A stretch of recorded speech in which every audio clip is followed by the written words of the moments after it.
Hi there. It's me again, Professor Papia Bernstein, and this is the first of several mini lectures that I'm going to do. This first one is really going to introduce part one of your textbook to you, and I think it's kind of interesting. Of course, that's easy for me to say. But it could be interesting for you to hear a little bit of the background regarding, the concept behind it and how I got started with it. After so many years working in the field as a practitioner, a staff development specialist, a speech supervisor, and of course being a professor, I had a lot of experiences with people that I supervised, and I had learned a tremendous lot from the people that I supervised. And then about 6 years ago, one of my very good friends, who actually used to be with Lehman College and moved on to another university, he was writing a book about translational research and asked me if I would contribute a couple of chapters. And that's really when I began to think about my experiences and to formulate kind of a philosophy about the field and about the part that we played in the field. And in my research, I came across a quotation: "Find the path, enter the path, travel the path, become the path." And it's a very ancient, it's actually a Buddhist expression that has been quoted by many authors for many different contexts. But I thought that this was really fascinating because it helped explain how complex it is to develop wisdom.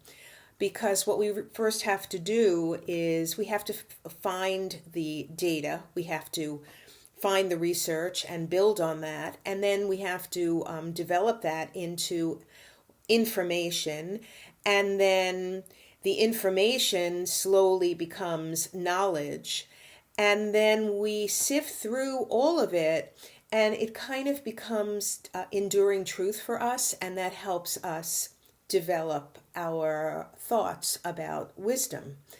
So this quotation really provided the structure for the 4 parts of the textbook, which is building our path, supporting our path, following our path, and ultimately becoming our path. And it also gives structure to what I'm going to talk about right now, which are the first 3 chapters in part 1. And what I'll do is basically take you through one of your documents, that's the roadmap document, because part 1, you're not going to be going through in a whole lot of detail. I've just asked you to skim it. It's really about the development and the design of information, and it starts out by talking about the place of science. And science, of course, has, the most major place in our professions, and that's where everything starts. And then it goes through evidence-based practice and what it is, which you probably have heard a little bit about. You'll hear more about it in your graduate program. And then something that I'm very familiar with, practice-based evidence, and that's the expertise that we develop from actually performing our work. And then chapter 1 finishes up by talking about translational research and interdisciplinary practice, and how so much of what we know in our field actually comes from research from other fields. Chapter 2 is about the advancement of knowledge. So I talk about, it's kind of from a philosophical perspective, what knowledge is. And then I talk a little bit about knowledge management and information design, which are very popular fields now because of technology. I talk about tacit or experiential knowledge versus explicit or textbook knowledge. So most of the knowledge that we acquire in school, I'd say 90% of it is really explicit knowledge. In my textbook, I talk a lot about the importance of storytelling and tacit knowledge. In this chapter as well, and I finish up by talking about that, the significance of narratives and why stories are so very important. And you'll read in the textbook a lot of the stories from my experiences, and they're the autobiographical reflective tales, or ART, and they're in pretty much all of the later chapters. And the third chapter in part one, which I think of all, if you're going to look in detail at any of the chapters, this one is probably the most important, because it's about the obtainment of wisdom.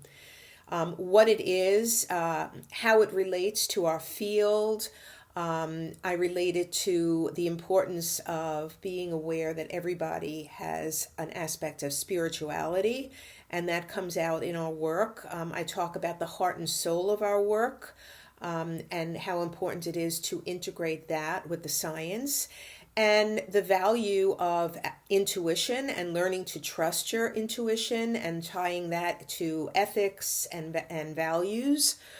And then there's a little bit of self-care in this, how learning to flourish and enhance our own professional happiness, how we can do that. I talk about some happiness studies that have taken place and how important that is.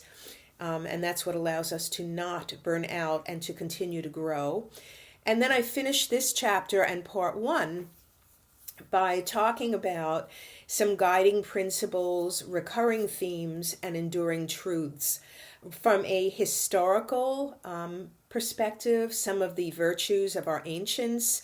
I talk about some classical philosophers and how how this type of wisdom and knowledge relates to our work, and that a lot of what we learn as we're growing up and as we're growing tall in this society, we're able to integrate that type of learning in with our work. And to a large degree, that's what really helps us understand people. It helps us understand that everyone is very different from everyone else, and that we have to treat people as individuals.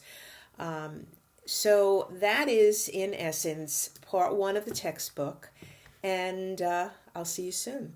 Enjoy.